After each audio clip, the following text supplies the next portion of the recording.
my name is Emma, and today I'm announcing all of the winners from the Summer Biannual Bibliothon 2015, as well as all of my own personal honorable mentions from each day. So for anyone who has no idea what the Biannual Bibliothon is, I have no idea where you've been this past week, but basically it's a readathon that I host twice a year with all of my booktube friends. It's just an awesome week of reading and booktubing, and there are video challenges where you can enter to win a giveaway by one of the hosts, and so that is what I'm telling you guys about today. So obviously I cannot talk about every single video that was posted for this Biannual Bibliothon. If you did post it on the Biannual Bibliothon YouTube channel, I have most definitely seen it and watched it, and honestly, if I could, I would talk about every single video that was posted because they were all so individual and unique, and there's just something special about each of them. But obviously for the sake of time, I can't do that, so I'm just going to be telling you guys my own 3 honorable mentions for each challenge and then telling you guys the winner. If you guys are interested in seeing any of these videos, what you can do is you can head down into the down bar. There is a playlist link that you guys can click on where all of the videos I talk about are linked in order. So without further ado, here are all of the winners and my own honorable mentions. So number 3 on my honorable mentions list for the DIY challenge is Kelly Rogue's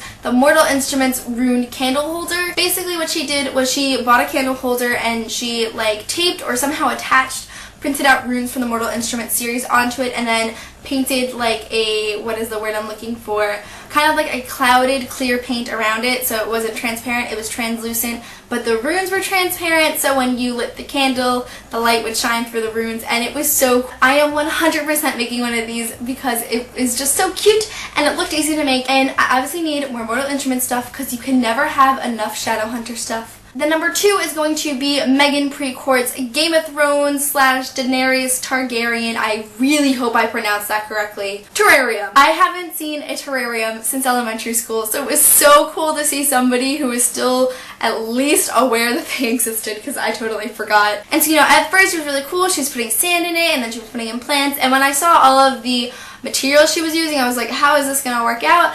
But the dragon eggs were the coolest part of it. She pushed thumbtacks into stuff and then painted them gold, and it was so cool. Then number 1 on my honorable mentions list is Create Books' Tifio's Book Cozy. Basically what Create Books did is she was crocheting basically the cover of The Fault in Our Stars into a little book jacket pocket thingy, so that you don't have to take the book cover with you everywhere, the dust jacket. You can take this cozy and then everyone knows what books you're reading, and it was super cute.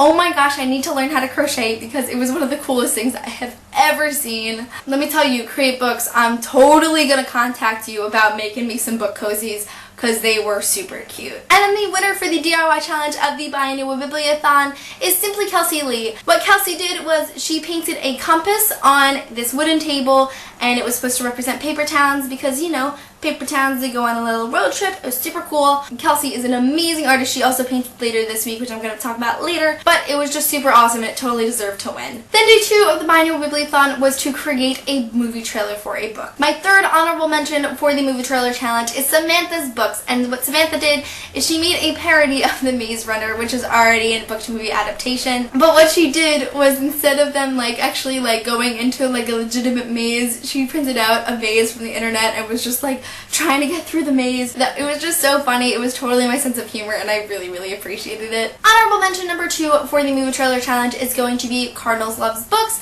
and what she did is she created a book trailer for Popular by Mary Van Wagen. I haven't read this book, but I just really, really enjoyed her trailer. If I'm correct, Popular is a contemporary, and it kind of felt like a contemporary movie should have a movie trailer. It's from first-person point of view, and she was just giving a voiceover, and I just really liked the way it was filmed. It was just a really great trailer. And then number 1 on my honorable mentions list is going to be Sarah's World, who made a book trailer for Volition by Lily Paradis. For those of you who don't know, Lily Paradis is an awesome author who I've had the opportunity to read her books before and give you guys reviews, and Volition was just a great book, and I know that Sarah loved it, and her movie trailer was so perfect for Volition. It just screams Volition, and I know for a fact that Lily loved it too, so that is just proof as to how amazing this trailer was. So Sarah, you did an awesome job. And then the winner for the movie trailer challenge is going to be created a movie trailer for Paper Towns by John Green, but she used Legos We thought it was so cute, especially because Paper Towns was our group book that we were all reading together,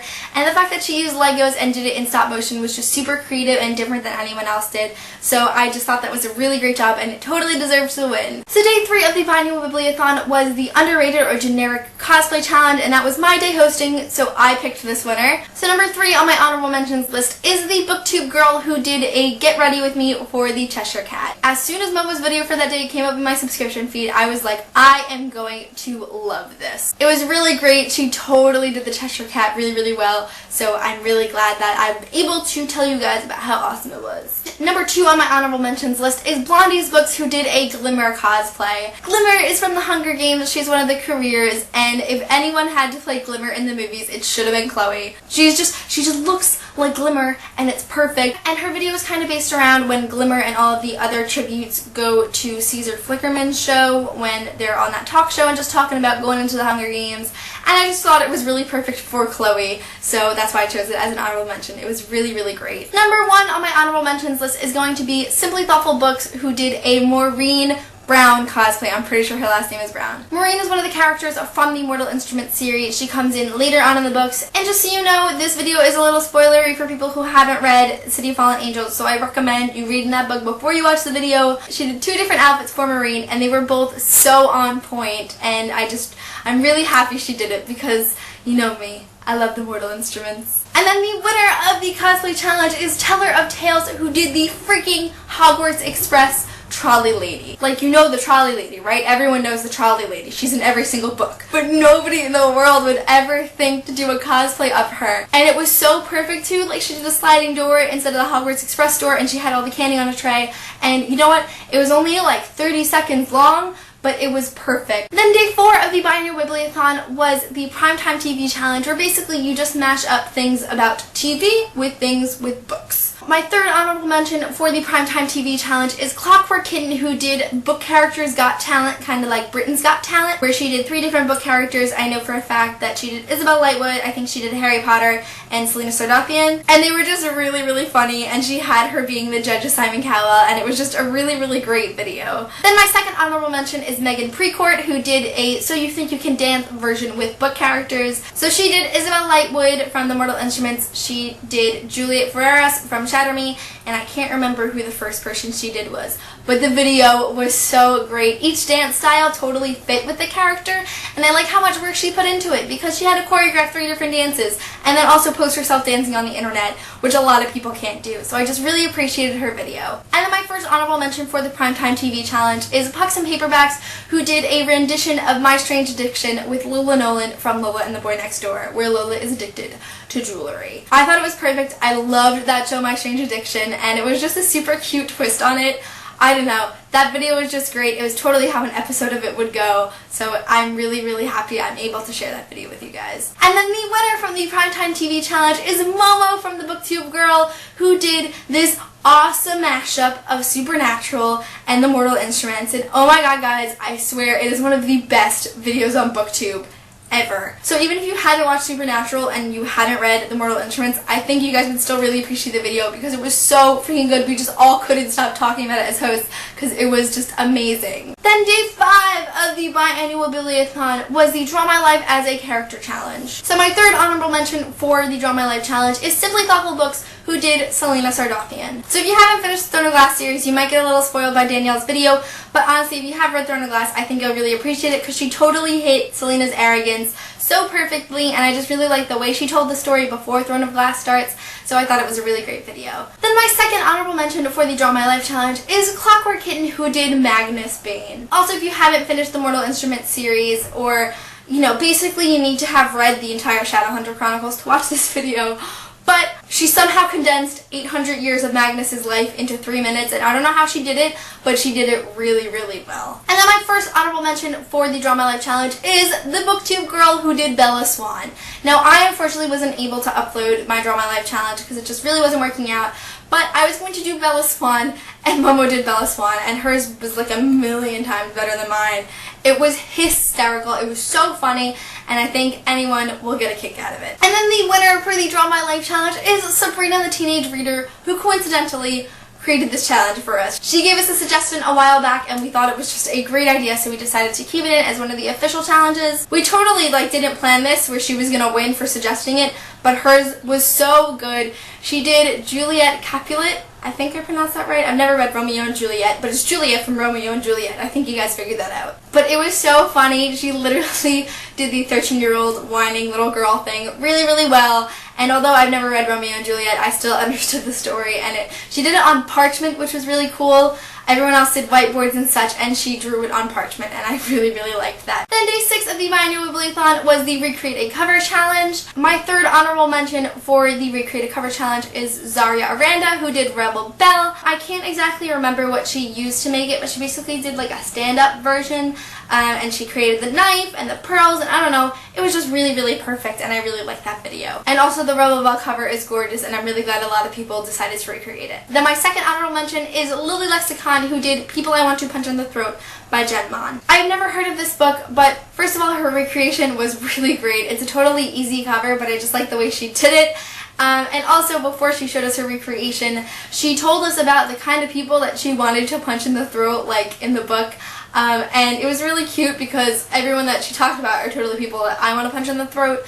And so I thought just adding that little bit was just a really great way to incorporate a little bit of humor into the Recreate a Cover Challenge. Because when you're trying to make it accurate, it's not always funny. But that video was really funny, and I really enjoyed it. And then my first honorable mention is simply Kelsey Lee, who recreated Vengeance Road by Erin Bauman. This cover is gorgeous as it is, and of course, Kelsey has to just bring out her painting skills again, and she got this oval of a wood, a tree thing, a frame, canvas thing, words. But she painted it so beautifully and it came out so great. Literally, Kelsey, you're just gonna have to paint me all my favorite book covers so I can just line them up on my walls. Are we good with that? I think we are. And then the winner of the Recreate a Cover Challenge is Scruffy Books, who redid Catch-22. Very famous book, very famous cover. I believe there's a movie that's very famous as well.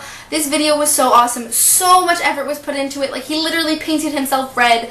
Oh, and then he did all of his walls to match it. Oh my god, it was such a great video. I remember as soon as Cassie saw it, she was like, that is the winner. It is so good, and it really was a great video, so I recommend you guys go check it out. Final day, day 7 of the Biannual Bibliothon was the Cinema Challenge, which is kind of similar to the Primetime TV Challenge, except you incorporate parts of books and movies. So my third honorable mention for the Cinema Challenge is Clockwork Kitten, who did Regina George from Mean Girls meets Isabel Lightwood from the Mortal Instruments series. Her acting was so good. She got Regina George perfectly, and I just really enjoyed watching that video. My second honorable mention goes to HMK Videos, who did the Selection meets Enchanted. Their humor in their entries has been so great. I've loved all of their jokes from this week, but I just really enjoyed this video. It had me laughing out loud hysterically while I was watching it. Just the references they made, well, we have a democracy in America. How do you know my name? I was talking about the country. And then whenever she's given with a choice, America's just I need more time. Oh my god, so Selection, so perfect. Then my first honorable mention goes to Michael Booklion, who did a day in the life as a shadow hunter kind of documentary. It was so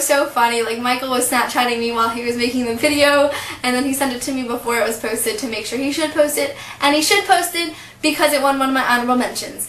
But it was so funny, and I'm really glad he did it. And then the winner for the 7th day of the Biannual Bibliothon is Kelly Potter Dancer, who mashed up Harry Potter and Hercules. What Kelly did is she kind of made a music video from Zero to Hero from the Hercules soundtrack, but did it with Harry Potter, and it was a really great video, and I really enjoyed watching it. And then we had one little surprise that we didn't mention to anyone, but now is officially a different kind of challenge for the Biannual Bibliothon next time. We decided to do a kind of lottery for people who posted every single day this week during the Biannual Bibliothon. We had a lot of entries, but not everyone posted every single day. So we pulled all of the channels who hadn't already won a challenge that uploaded every day into a pile during the Paper Towns live show, which I'll link below. We pulled out one, and that happened to be Zaria Aranda. So that's it for this video. All I can say is thank you guys so much for participating this time around. I thought the success of the first Biannual Bibliothon was crazy, and this summer one just blew all of my expectations out of the park. So if you did miss this Biannual Bibliothon, there is going to be another one coming around sometime in January. So be sure to look out for all that information, and I will tell you exactly where you can find all that information when it comes out. It is on the Biannual Bibliothon YouTube channel, which is linked below. So make sure you subscribe to that so that whenever we do start posting about the dates and the reading challenges and the video challenges, you guys will know right away. Congratulations to all of the winners, all of the honorable mentions. You guys were so awesome, and I just felt like I really needed to tell everyone about how much I loved your videos. And to anyone who participated and I wasn't able to mention in this video, know that I absolutely loved your entry as well, because all of them were so freaking great. But that is it for this video, and I will see you guys soon for a new one. Bye!